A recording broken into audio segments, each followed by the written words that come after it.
জিলহজের 10 দিন অনেক মর্তবার দিন, এটা আসমানের নিচে জমিনের উপরে সবচেয়ে দামি দিন। এই দিনগুলো আল্লাহ রাব্বুল আমিনের প্রিয় দিন।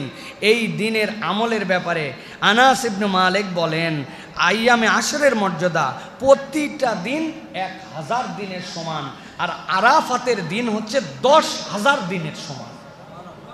আল্লাহ রাব্বুল আমিন এই মর্যাদা দিয়েছেন প্রিয় ভাইরা। আউজাঈ রহমাতুল্লাহ আলাইহি বলেছেন, প্রতিদিন সিয়াম দিনে জিহাদ এবং রাত্রেবেলার বিরতি এর সমান। রাসূলুল্লাহ সাল্লাল্লাহু আলাইহি ওয়াসাল্লামের থেকে তারা যে সকল বর্ণনা পেয়েছেন সেখান থেকে তারা এইগুলোর মর্যাদার কথা আপনারা আমার কাছে বলেছেন প্রিয় ভাই। জিলহজের 10 দিন আমরা কি আমল করতে পারি তার একটা সংক্ষিপ্ত রূপরেখা আপনাদের কাছে তুলে ধরি যে কি আমল করব এই 10 দিন। 1 নম্বর হচ্ছে এই 10 দিনই আমরা চাইলে ওই রমাদানের আগের দিন, কুরবানির আগে পর্যন্ত আমরা প্রতিটা দিন সিয়াম পালন করতে পারি, এটা 1 নম্বর দিক। 2 নম্বর হচ্ছে কোরআন তেলাওয়াত, এটা হচ্ছে আমাদের জন্য অত্যন্ত গুরুত্বপূর্ণ। কোরআনুল কারীমের মধ্যে আসছে ওয়াফি যালিকা ফালিয়াতানাফাসিল মুতানাফিসুন, বান্দা তোমরা প্রতিযোগিতায় নিমজ্জিত হও যে আমার আমল কেমনে বাড়ানো যায়। অতএব কোরআন তেলাওয়াত একটা আমল। দোয়া করা, আল্লাহ রাব্বুল আলামিনের কাছে চাইলে খুশি, আল্লাহ রাব্বুল আলামিন না চাইলে অখুশি। এই জন্য আমরা বেশি বেশি দোয়া করতে পারি। একটা দোয়ার কথা আপনাদের কাছে বলি, আমরা কি চাই ভাই যে আল্লাহ রাব্বুল আলামিনের কাছে আমি যেই সালাত আদায় করব সেটাই কবুল হোক, যে দোয়া করব সেই দোয়াই যেন আল্লাহ কবুল করে? আমরা কি চাই ভাই? কে চায় না বলেন?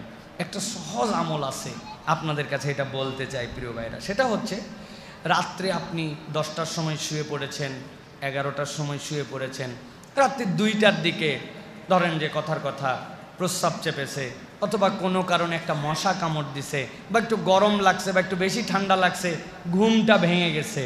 ভাঙে না এরকম ভাই?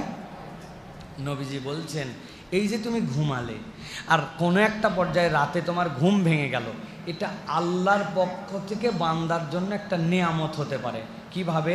নবীজি বলছেন যদি রাত্রে ঘুমানোর পরে ফজরের আগে কোনো কারণে তার ঘুম ভেঙে যায়, সাথে সাথে সে যদি একটা দোয়া আল্লাহর কাছে করে, একটা তাসবিহ যদি পড়ে, আল্লাহর জন্য প্রশংসার একটা কালিমা যদি পড়ে, কি পড়বে? লা ইলাহা ইল্লাল্লাহু ওয়াহদাহু লা শারীকা লাহু লাহুল মুলকু ওয়া লাহুল হামদু ওয়া হুয়া আলা কুল্লি শাইইন কাদির সুবহানাল্লাহি ওয়াল হামদুলিল্লাহ ওয়া লা ইলাহা ইল্লাল্লাহু আল্লাহু আকবার।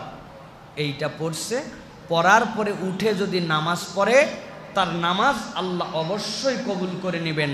আর যদি আল্লাহর কাছে নামাজ না পড়ে কিন্তু কোনো দোয়া করে, আল্লাহ তার দোয়া ফিরাবেন না। ঘুমাইছিলাম আমার জন্য, ঘুম ভেঙে গেছে কোনো কারণে, কিন্তু ওই ঘুম ভাঙাটাও আমার জন্য নিয়ামত। শুধু ঘুম ভাঙছে আর চিন্তা করছি, আরে নবী কি পড়তে বলছেন? লা ইলাহা ইল্লাল্লাহু ওয়াহদাহু লা শারীকা লাহু লাহুল মুলকু ওয়া লাহুল হামদু ওয়া হুয়া আলা কুল্লি শাইইন কাদির সুবহানাল্লাহ ওয়াল হামদুলিল্লাহ ওয়া লা ইলাহা ইল্লাল্লাহ। এরপরে আল্লাহকে বলতেছে, আল্লাহ অনেক দিন রোগ হয়েছে, ভালো হয় না, আল্লাহ বাচ্চাটাকে পড়ালেখা করাই, কেন জানি হেফজ করতে পারে না, কেন জানি ছেলেটা কথা শোনে না, আল্লাহ আমার কামাই রুজি করি, কেন যেন বরকত হয় না।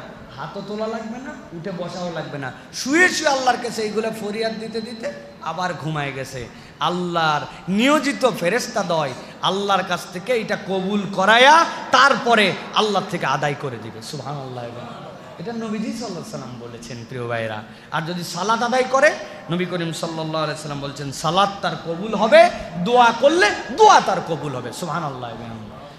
সাধারণ মানুষ তো করেই না, আমরা যারা আলেম ওলামা তালেব এলেম তারাও করে না, নিজেরাও আমরা করি না এই আমলগুলি। আল্লাহ আমাদেরকে আমলগুলি করার তৌফিক দান করেন। অন্তত ঘুম ভাঙলে এই দোয়া শিখে এই আমলটা করব, পারবো ইনশাআল্লাহ। 3 নম্বরে রোজা রাখা, সোম এবং বৃহস্পতিবার, এটা তো আমাদের রোজা, সাথে সাথে আইয়ামে বীজের রোজা। এই রোজাগুলি আমরা রাখার জন্য চেষ্টা করব।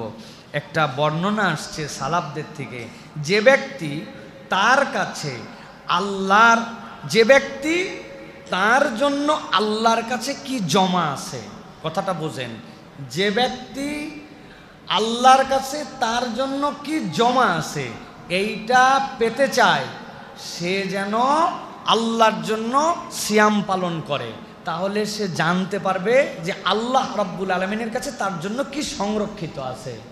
কিসের ব্যাখ্যা? আস-সাওমু লি ওয়া আনা আজিজি বিহ। আল্লাহ বলছেন সিয়াম আমার জন্য, আর এর প্রতিদান আমি স্বয়ং আল্লাহ। সুবহানাল্লাহ। অতএব বান্দা যদি আল্লাহর কাছে কিছু পেতে চায়, আল্লাহ আমার তকদির আসলে কি আছে, আল্লাহ আপনি আমাকে একটু দেন, তার জন্য যেন সে সিয়াম পালন করে। এটা হচ্ছে সিয়াম একটা আমল। কিয়ামুল লাইল ইন্নাল হাসানাত ইউযহিবনাস সাইয়্যাত, আপনার নেক কাজ আপনার খারাপকে দূর করে দিবে। এই জন্য কিয়ামুল লাইল অন্যতম আমল। তওবা, এটা অত্যন্ত গুরুত্বপূর্ণ। আল্লাহ রাব্বুল আমিনের কাছে তওবা করতে হবে। এই 10 দিনের মর্যাদা আল্লাহ রাব্বুল আমিন দিয়েছেন, এই জন্য আপনাকে আমাকে তওবা করতে হবে। প্রিয় ভাইয়েরা, তওবার অন্যতম একটা জিনিস হচ্ছে সাদাকা করা। হযরতে কাব বিন মালিক বলেন, আমার যত সম্পদ আছে সব দিয়ে নবীকে বললাম আমি মুক্ত হয়ে যাব, এগুলো ঝামেলা রাখবো না। নবী বললেন, না না, কিছু দাও কিছু রাখো, এটাই উত্তম, সব তোমাকে দিতে হবে না। কিন্তু নবী পুরাটা দিতেও মানা করেন না, কিছু দাও। আমরা তওবা মানে খালি বুঝি আস্তাগফিরুল্লাহ রাব্বি মিন কুল্লি যামবি ওয়া আতুবু ইলাইহি, এইটুকু না। তওবা মানে সাদাকা, আপনার পক্ষ থেকে আল্লাহর জন্য ডেডিকেশন, দান খয়রাত, হাতকে বড় করা, কৃপণ না, পকেটের টাকা অত গোনার দরকার নাই। আল্লাযী জামআ মালাও ওয়া আদ্দাদা, ওদের কাজ ছিল খালি মাল জমায় আর গুনে, এই ব্যাংকে এত ওই ব্যাংকে এত, প্রয়োজন থাকলেও স্টেটমেন্ট নেই, না থাকলেও স্টেটমেন্ট নেই, নিলে মনের মধ্যে একটা শান্তি হয়। আল্লাহ বলছেন এটা কেবল ইমানদারের তবিয়ত হবে না। ইমানদার খরচ করবে, ইমানদার দান খয়রাত করবে, ইমানদার কঞ্জুস হবে না। কবরে ওইটুকুই নিয়ে যাওয়া যায় যা দান করছেন আর যা খাইছেন, বাকি সব থুয়ে যাওয়া লাগবে। কার জন্য রেখে যাচ্ছেন, কি হবে, কিচ্ছু বলতে পারেন না। খরচ করেন ভাই, পোলাপানের জন্য যতটুকু রাখা লাগবে, বাকিটা দেদারসে দিয়া ফেলান। কবরে যাওয়ার পরে দেখবেন ওটাই আপনার জন্য বেনিফিটেড। প্রিয় ভাইরা, এরপরে হারাম বর্জন, এটা খুব একটা গুরুত্বপূর্ণ পয়েন্ট। হারাম বর্জন মোটা দাগ, কিন্তু আমি আপনার কাছে দাগটা সংক্ষেপ করে দেই। একটা অন্তরের হারাম বর্জন আর একটা মুখের হারাম বর্জন। দুইটা হারাম বর্জনের কথা বলবো। মুখের হারাম বর্জন 3টা। 1 নম্বর মিথ্যা, পরনিন্দা, গালাগাল। বলেন, 1 নম্বর, 2 নম্বর, 3 নম্বর। আরেকবার বলেন, 1 নম্বর, 2 নম্বর পরনিন্দা মানে গীবত, 3 নম্বর গালাগাল। এটা মুখের অপরাধ, করব না। আর 2 নম্বর হচ্ছে অন্তরের অন্যায়। 3টা, এই 3টার থেকে বের হতে হবে। বিশ্বাসঘাতকতা, দম্ভ এবং অহংকার, আর বিদ্বেষ এবং হিংসা। 1 নম্বর, আমাদের অন্তরগুলো বিশ্বাসী না। মানুষের সাথে অন্তরের এটা আমানত, আপনি বিশ্বাসী না। টাকা নিছেন, নেওয়ার সময় বলছেন আগামী সোমবার, আল্লাহ যদি মাসায় রাখার কিয়ামত যদি না হয়, এই সোমবার আর ফেরে না। কেননা তার অন্তরের শুরুর থেকেই বিশ্বাসঘাতকতা ছিল। ও জানে একবার খালি নেই, দেওয়া দেখা যাবে, এটা বিশ্বাসঘাতকতা। এই অন্তর নিয়ে আল্লাহর সামনে দাঁড়ানো যাবে না। 2 নম্বর দম্ভ এবং অহংকার। কি হনুরে, আমি একটা পাওয়ার পাইছি, আমি একটা ক্ষমতা পাইছি, আমি একটা কিছু হয়েছি, আমি মন্ত্রী, ঠেলা আছে আপনাদের, তাই না ভাই?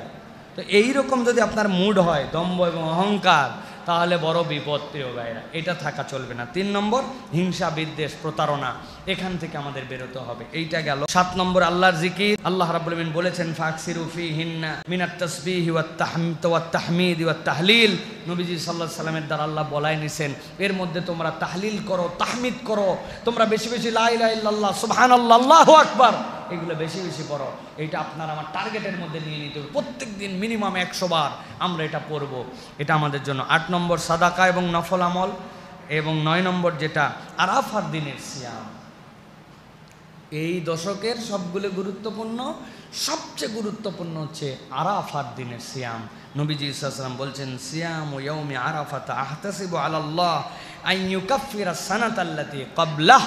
আল্লাহ নবী বলছেন, কেউ যদি আরাফার রোজা রাখে, আমি আল্লাহর কাছে আশা করি পূর্বের বছরের আরাফাত তথা 9 জিলহজ থেকে পরের বছরের এই তারিখ পর্যন্ত তার গুনার জন্য এটা কাফারা বানাই দেবেন আল্লাহ।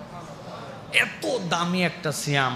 অতএব আমরা একদম হিসাব কিতাব করে 9 জিলহজকে টার্গেট করে আমরা এই আরাফাতের রোজাটুকু আমরা আদায় করার জন্য চেষ্টা করব। প্রিয় ভাইয়েরা, আর বেশি বেশি আমরা আল্লাহু আকবার, আল্লাহু আকবার, লা ইলাহা ইল্লাল্লাহ, আল্লাহু আকবার, আল্লাহু আকবার, ওয়ালিল্লাহিল হামদ, এইটা আমরা পড়তে থাকবো। প্রিয় ভাইয়েরা, অতএব এই জিনিসগুলি যদি আমরা করি, ইনশাআল্লাহ আল্লাহ রাব্বুল আলামিন আপনার আমার জন্য একটা বারাকাময় এবছরের আমাদের জন্য এই 2টি মাসকে দান করবেন ইনশাআল্লাহ।